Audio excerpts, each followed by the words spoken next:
All right, we are back with another episode of Stronger Together, and I'm just extremely excited because this week alone, I've had a chance to meet educators that I've seen in the field impacting educators at events, doing some amazing things that I hadn't had a chance to meet, and hopefully we'll get a chance to meet in person.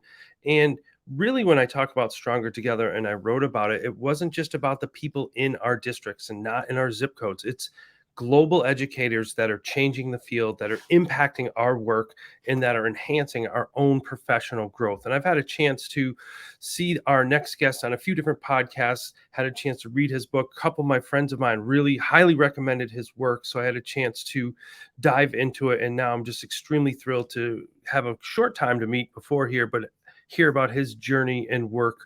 Jake Miller, welcome to the show. Hey, Matthew, thanks for having me on. I'm excited to be here. I love the idea of Stronger Together, and I think that this is a example of it. You know, us being able to connect like this. We'll connect in person, I'm sure, here at FETC pretty soon. Being able to connect and share with each other and learn from each other is huge. So I'm excited to be I on. look forward to that, and I think that's for me, for someone who really dives into the work, finding individuals who inspire is something for me at this, been in this long enough to know that that's how I'm going to learn at this stage in my career, and it's really empowering. And when I heard you were going to be at FETC, it was definitely somebody I want to make sure to learn a little bit more about and hear about the work that you're doing there. But before we get into that, for those out there watching and listening who don't know your story, I'd love for you to share your work and what your journey was in education to get to here. Yeah, so this is year 20 in education for me. I started off in the middle school math classroom. I did middle school math, middle school science, STEM. But then during that process, found that I was really excited about educational technology and Mhm. was excited about what I could do with it, what my students could do with it. And then I started sharing it with the teachers I worked with and presenting in my building and then presenting across my school district. And what I found was that was the feeling that I craved and that I loved. That feeling of, we talk as educators about when a student understands something that they didn't understand before and that you see that light bulb moment for them and how Yeah. cool that is. For me, the real moment was when I saw a teacher go from feeling nervous about technology or feeling like they couldn't possibly do it to knowing how to do it, knowing why to do it, knowing when to do it. And when that light bulb went on for them, like that was huge for me. I think it's the idea that it seems like more of a insurmountable challenge to support an educator with technology when they might feel a little scared of it. But then also there's the impact of it. It's kind of a pyramid thing. Like you're not just helping one student, you're helping one teacher who's then helping dozens and if not hundreds of students. So that was huge for me. So then I started to go further into work with ed tech, Mhm. started the Educational Duct Tape podcast, wrote the Educational Duct Tape book, started doing some speaking relating to it. Now I do a podcast called the Ed Tech News Brief, but it's all been ways of for me to support educators with educational technology because I found 10, 12 years ago, whatever it was, that was a great feeling for me to support educators with tech. And so I just keep finding new ways to do it. Awesome. And one of the things I just appreciated about your intro, as we all do in education, we kind of say a little bit about ourselves and gloss over some of the big accomplishments because we never want to own some of that, Yeah. like look at me moments. And it is hard to balance that because there's things that you're proud of. But at the same point, we've been in this field long enough to be like, well, there's a threshold where you can talk about it. Well, the good news is we're going to talk about it for a little bit here with no judgment because I want to learn more and I want our listeners and viewers to learn more. So you kind of glossed over a book you wrote, Educational Duct Tape. So I don't want you to gloss over it. I want really to, there it is. We're going to take it off in a second. But for those of you who haven't seen it, make sure to check it out. Jake's website's down below. You can find it there and on Amazon and many other places. So give us the story of where that started and what readers will get from your book. Yeah, so the idea of educational duct tape started for me years ago. A couple of different things led to it, but it was the realization that number one, that educational technology is at its best when we're seeing it as a tool, when it's not a shiny new thing we could use in our class. We're not bringing it into class just for the sake of the technology. We're not using VR headsets just because they're cool. We're using VR headsets because they support a learning standard or an objective, or they're pedagogically good for some reason. We're trying to achieve something in our classroom, and the ed tech is that tool. So that's the idea of duct tape. So in the book, I tell kind of the journey of where that name came from, why I ended with the name educational duct tape and not educational hammer or educational table saw. Like those are tools Right. too. Like why did I end up with Right. duct tape? So that's stories in the book. And what half of the book is, much like my podcast, Educational Duct Tape, is these stories and anecdotes that go through, number one, that journey of getting to that name, but also number two, the mindset of how an educator can approach technology. For the people listening that maybe have never heard me before or read my work before, you could probably already tell that I'm not always super hyper serious, and I joke around and I smile. We're already joking about educational table saws here. Like that's my style. That's my style in the book. So it's these silly kind of anecdotes and stories that I hope will make readers laugh as they hone their mindset for how to use educational technology. And then the other half is, okay, now you know how to choose which Mhm. tools you use. Now you know how to go about making those choices. Now you know which tools you could just ignore because they don't fit you for you. They might fit for Matthew or for Jake, they don't fit Right. for you. So now we know that mindset. Now, what are the tools? So then the other half of the book is these are the tools. And what I do is I break it up by what I call educational duct tape questions. So if you're trying to get a quick formative assessment from your students, here's 6 tools that you could potentially use, and here's how they're different. If you're trying to get a richer formative assessment that tells you more of their understanding and comprehension, here are 5 other tools. And if you're trying to have students record audio, here are 7 tools you could use for that. And so that's the other half of the book, is identifying what those tools are. But it's all built around the idea of you don't have to use them all. You just use the ones that are the tools that work for you. And I joke that I have a Dremel out in my garage on my workbench. I've had that Dremel for 6 years. I've never used that Dremel. I know what it does. My dad got it for me for Christmas years ago. I've never used it because I've never had a problem or a goal that I needed a Dremel for. Someday I'll Right. use it, right? And so that's my mindset about ed tech, is know what those things are, and then don't worry about using them until you have a reason to use them, because that's when they're powerful. Yeah, and I think one of the things you said early on in there is something I talk a lot about. And when I was the district director of technology and innovation, I had a big, almost like a sticker. Please do not plan a lesson with, I'm going to use blank today, and Mm-hmm. insert the tool. I'm going to Yeah. use Padlet today. I'm going to use Canva today. Because what you said there, and I want you to dig a little bit deeper, share a little bit more of your knowledge, is that when we match and marry the content with the tool, Yeah. and I love you've referred to that obviously in your work, that it enhances the learning. It's focused around student learning. So why are you separating that instead of just saying I'm going to teach this tool today versus the infusing it into the work? How have you seen Yeah. that as an advantage for learners? Yeah, well, my first time kind of coming to this realization was, I was years ago presenting to I forget if it was an undergrad or a grad level college course for educators. I believe it was undergrad college students learning about educational technology. A friend of mine Okay, taught the course, and he said, "Hey, I'd love to have you teach to these students." And I said, "What do you want me to talk about?" And he says, "Educational technology, whatever you feel like they need to hear." And what I felt like they needed to hear was, the impetus to what I felt like they needed to hear was that I saw these students coming out and doing their student teaching or coming out as new teachers. And I was a mentor teacher at the time. So I was seeing them as they were coming in. They were like, "Oh, I learned about tool X, whatever it was, in sure. college. I'm going to use it in my lessons and Ugh, everybody's going to be impressed." And they probably right. would have been impressed. But I was like, that's the wrong way to go about this. And they were like, we learned about, like, I'm thinking what was 12 years ago. We learned about Socrative in our tech class.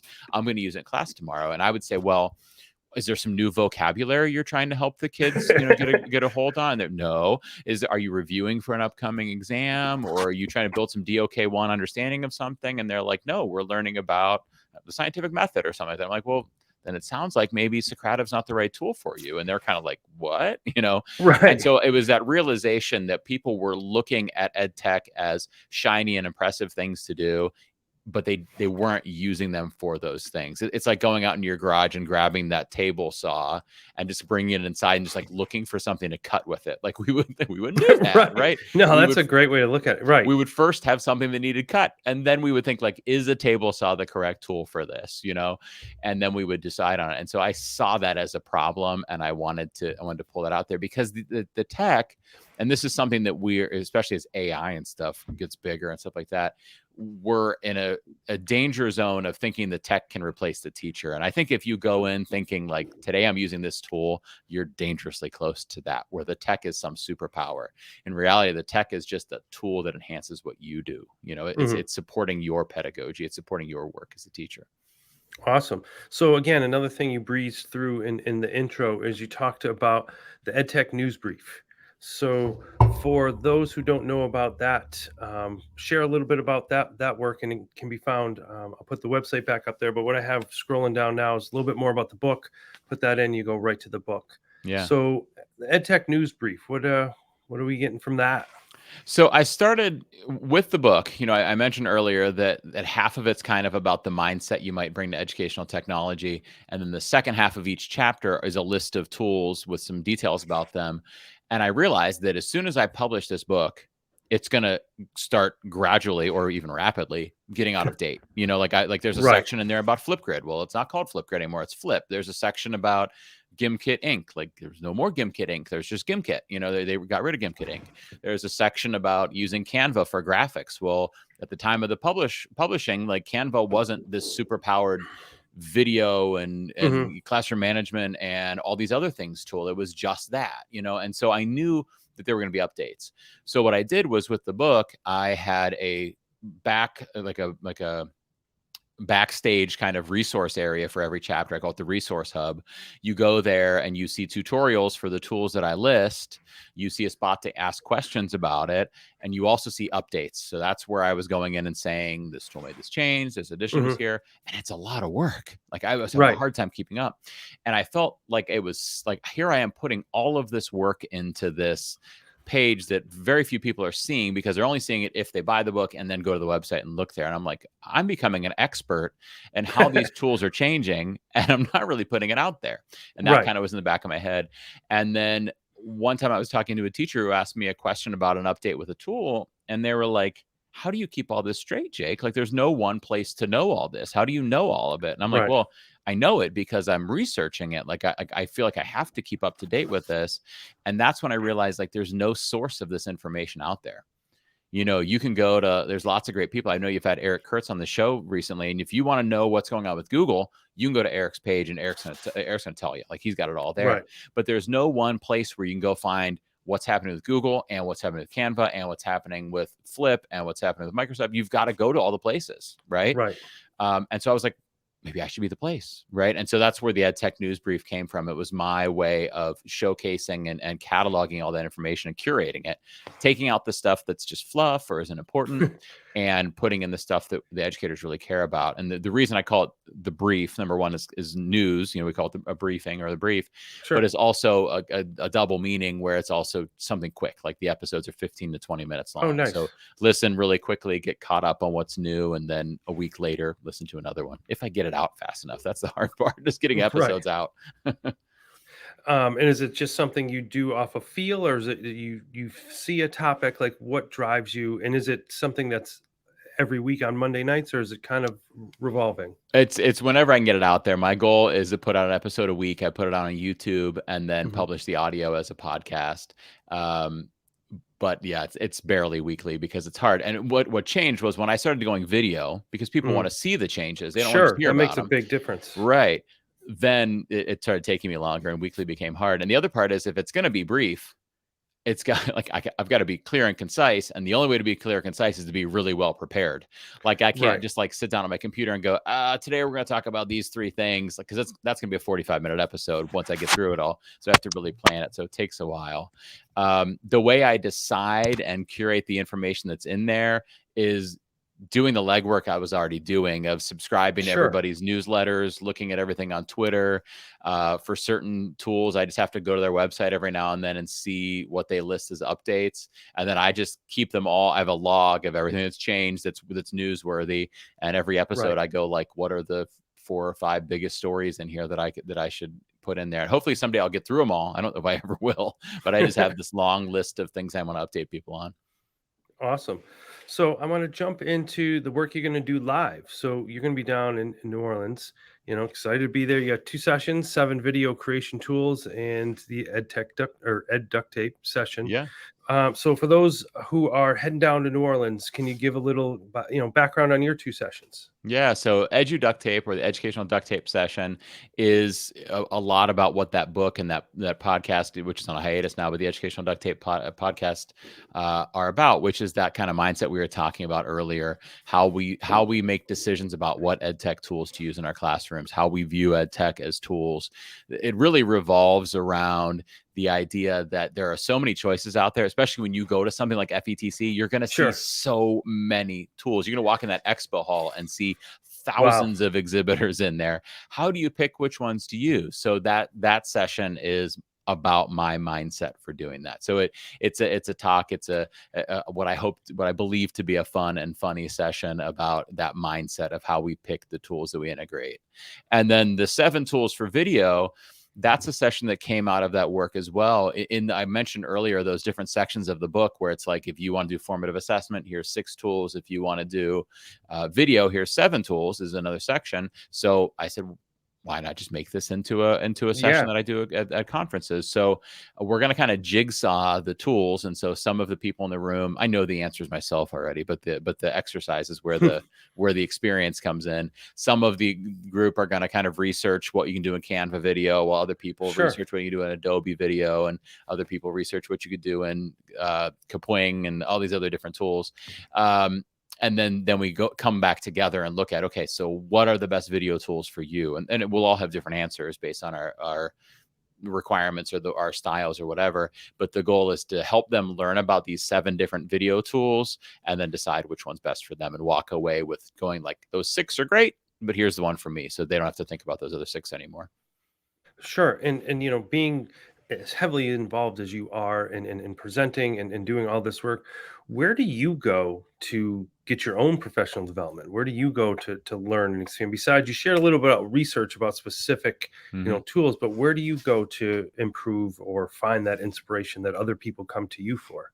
Oh, I go lots of different directions. And it kind of depends on what I'm looking for. I've become good at going to a different place based on what it is that I need. Right.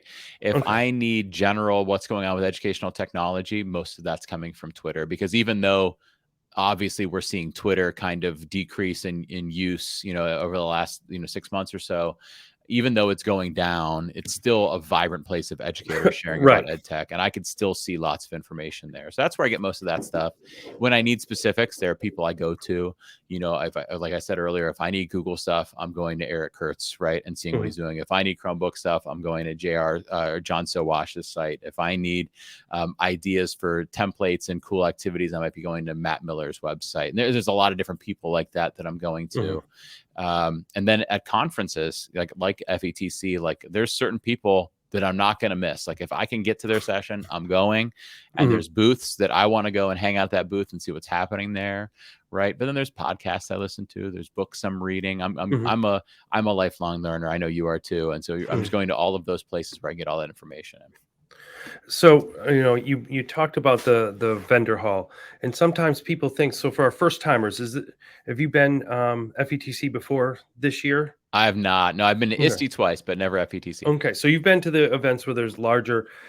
So for the first timers and they see this massive hall, you talked about it, some place to go learn. Some people might be like, "Oh my gosh, that's too overwhelming." How can our how can the participants go and learn something from a vendor hall? Yeah, well, you don't try to go to everything, because if you try to go to everything in there, it's going to take you all day, right? Right. And you're going to be overwhelmed by the time you leave. And you're going to talk to a lot of companies that don't matter to you. Either they cost money, or they're not the right kind of tool for you, or whatever it might be. There's a lot of things in there that don't matter for you. So I definitely recommend planning ahead before you go in there, looking at that map or a list of vendors and highlighting either the tools that you use a lot. You can go check in with them and see maybe what's new there, or looking for tools that match a need you have. Maybe your school needs a 3D printer and you know that that's coming up. So you're going to go and look at which 3D printer companies are here. Who should I go hear from and meet with? Maybe you need to buy some robotics. Okay, who should I go look at? Or maybe you're trying to decide a screencasting program. So you're going to stop at the Screencast-O-Matic and the Screencastify and the TechSmith booth, whatever ones are there. So you kind of look ahead and plan those. The other cool thing too is to watch Twitter and watch who's doing sessions at booths. I know on Wednesday, I think on Tuesday, I'm at the Book Creator booth, and on Wednesday, I'm at Pear Deck, and I think Moat, and I feel like there's one more in there that I'm forgetting, and they're gonna be mad at me that I left them out, whoever it is. But I'll be at booths, and a lot of other people are doing that, and a lot of times you can go there and show up and get a copy of their book for free, just for showing up, or meet them, or talk to them, or see them present about the tool. So look for when those presentations and giveaways and things like that are going on.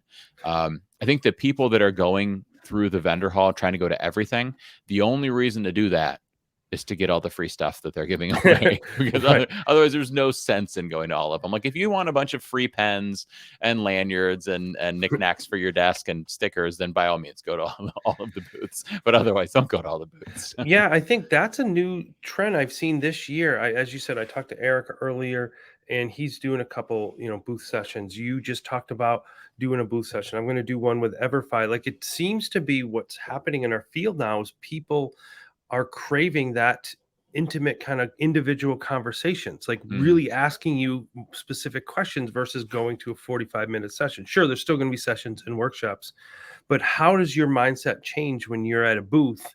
And maybe I'm just asking for myself, like, because I haven't done those before. Like, how's your mindset change as an influencer at the booth versus a presentation?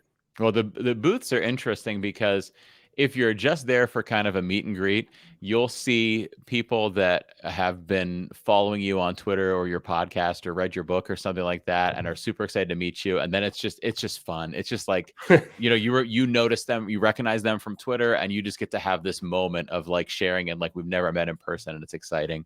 And it's rewarding too for them to say like, hey, I read your book and I loved it, or I listened to your podcast and I love it, things like that, which I'm sure you'll be having happen with your work too. And then you'll have other people be like, are you giving away a free pen? And you're like, no, I'm an author. Or I have the Stronger Together podcast experience. That's me. Like, and they're like, oh, great. Nice to meet you. And then they move on. So it's a weird experience. The actual sessions at the booths, when you're presenting there, it kind of depends on the situation, because some of them have really nice booths with sound systems and things like that. Others of them don't. And it feels a little awkward. But the cool thing about those is those sessions are normally like 15 minutes. And they're normally like 15 people at them, right? Okay. And so you're like, if somebody's ever always wanted to see, say, Matt Miller present, like he's going to be presenting somewhere. Actually, I don't know if Matt's at FETC, but he's going to be presenting somewhere. You're not going to have to wait in line. You're going to walk up. You'll be 10 feet away from Matt while he presents. And in 20 minutes, you're going to get a bunch of great ideas from Matt. You're going to be like, that was amazing. Or Eric, or you, or whoever it might be. And so it's a really cool setting where you don't have to go, over into the sessions and set aside an hour to do it. Although those presentations are amazing, it's just cool, kind of intimate. It's almost like being at open mic night. You just walk up and you're seeing an awesome band play or whatever. Awesome. Well, I'm gonna get you out on the last question I ask every single guest. And what does Stronger Together mean to you? I think it means this kind of work that we're talking about here, Matthew, where especially over the last 3 years, we've needed each other as educators, this contact. I think it's trying to think who used to say it. I'm blanking on his name, but used to say the great educators are lonely. It was something of that idea, because oftentimes they're the only one in their school, right? Or they might be one of a few in their school. And the Stronger Together is finding those people, at least to me, it's finding those people from across the world, which we now can do, not just with conferences, but with different types of social media and podcasts. We can connect with those people. We could share those ideas with each other. We could be inspired by each other. I talk a lot about an idea that I first heard in George Koros's book, The Innovator's Mindset. He talks about, and it didn't start from him, but he talks about the adjacent possible. And the adjacent possible is that something can only evolve in a way that's adjacent to it. And it was originated with the idea of kind of like biology and things like that. Like a life form back in the day through evolution could only evolve like one step away from where it was, right? But I think in terms of working with other people, now that you and I have spoken on this podcast, and when you and I meet in a couple of weeks down in New Orleans, that expands my adjacent possible, because I have your ideas that now impact what I do next. And you have my ideas that impact what you do next. And when I have new ideas, I can share them with you and get your take on them. And that expands how I move next. So that idea of the adjacent possible, I think, makes us stronger together. Absolutely. And I love that thought, because we sometimes feel like this is my idea, I'm going to hold it over here, but it's going to look different from the 51-year-old guy from Boston area who was a principal and now a district leader, Right. from someone who's an ed tech coach, from someone Right. who's a solution provider, from your work. So the idea grows by the individual. So I appreciate that and appreciate you taking the time to come on. For those of you who are heading down or just anytime, check out the book as we shared earlier, Educational Duct Tape.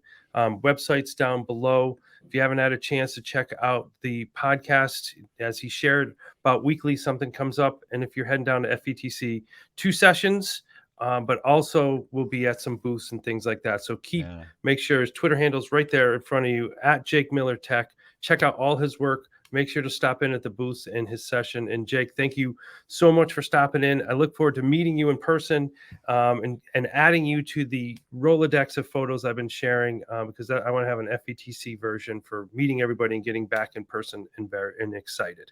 I love that. Thank you so much for having me All on. right. This was great. Thanks for the work you do too, supporting educators. I Oh, appreciate it. thanks. We look forward to meeting. For all of our viewers and listeners out there, Jake really exemplified that today in his work, that we stay stronger together when we put we over me. Thank you, everyone, for watching.